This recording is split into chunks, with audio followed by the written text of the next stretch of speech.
हरिपूर राडा प्रकरणी काँग्रेसचे नामदेवराव मोहिते आणि पंचायत सदस्य अशोकराव मोहितेसह 16 जणांवर पोलिसात गुन्हा दाखल करण्यात आला आहे। हरिपूरमध्ये 2 दिवसापूर्वी बोंद्रे आणि फाकडे गटात जोरदार हाणामारी झाली होती। यामध्ये 3 वाहनांची तोडफोड करण्यात आली होती।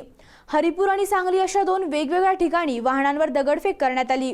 या प्रकरणी आज सांगलीतील स्कॉर्पिओ गाडी फोडल्याप्रकरणी काँग्रेसचे ज्येष्ठ नेते नामदेवराव मोहिते, पंचायत समिती सदस्य अशोक मोहिते, काँग्रेस युवा नेते शिवाजी मोहिते यांच्यासह 16 जणांवर सांगली शहर पोलीस ठाण्यात प्रशांत साखळकर यांनी गुन्हा दाखल केल्याची माहिती पोलीस उपनिरीक्षक युवराज कामटे यांनी दिली आहे।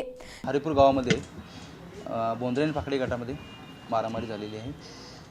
त्या अनुषंगाने बोंद्रे गटाने 25 तारखेला गुन्हा दाखल केलेला आहे। फाकडे गटाचे एक प्रसन्न सुनील चाकळकर हे जखमी होते। त्यांनी हॉस्पिटलमधून ॲडमिट असताना एक आपल्याकडे काल रोज 26 तारखेला एक वर्दी दिलेली आहे। याचे ते हरिपूरमधून सांगलीमध्ये येत असताना त्यांचा पाठलाग करून एक स्कॉर्पिओ आणि एक दुसरी गाडी आहे, त्या गाडीने पाठलाग करून त्यांना मध्ये अडवून स्टँडजवळ गाडी वगैरे फोडून त्यांना लाथाबुक्क्यांनी मारहाण केली आहे। त्यावर त्यांनी नामदेव मोहिते, अशोक मोहिते, गणेश मोहिते, शिवाजी मोहिते, विजय मोहिते, सम्राट मोहिते, संभाजी मोहिते, गजानन फाकडे, सागर फाकडे, सूरज फाकडे, सचिन फाकडे, निलेश फाकडे, परसू फाकडे, प्रकाश फाकडे, राजाराम ढाणेकर, लखन फाकडे यांच्याविरुद्ध तक्रार दिलेली आहे। तर हे सर्व गुन्हे खोटे असून राजकीय वैमनस्यातून गुन्हे दाखल करण्यात आल्याचा आरोप पंचायत समिती सदस्य अशोक मोहिते यांनी केला।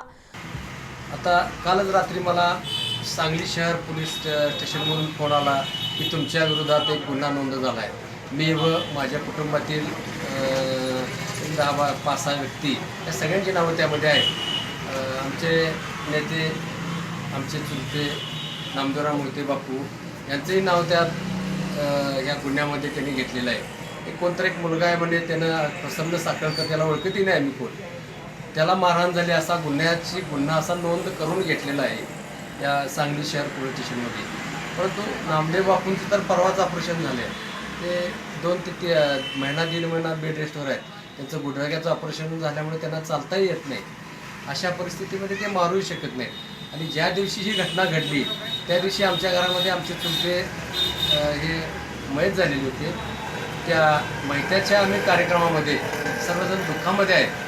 घरातून आम्ही आमच्या इथं घरातूनही आम्ही 10 ते 12 दिवस आम्ही घरातूनही बाहेर पडत नाही।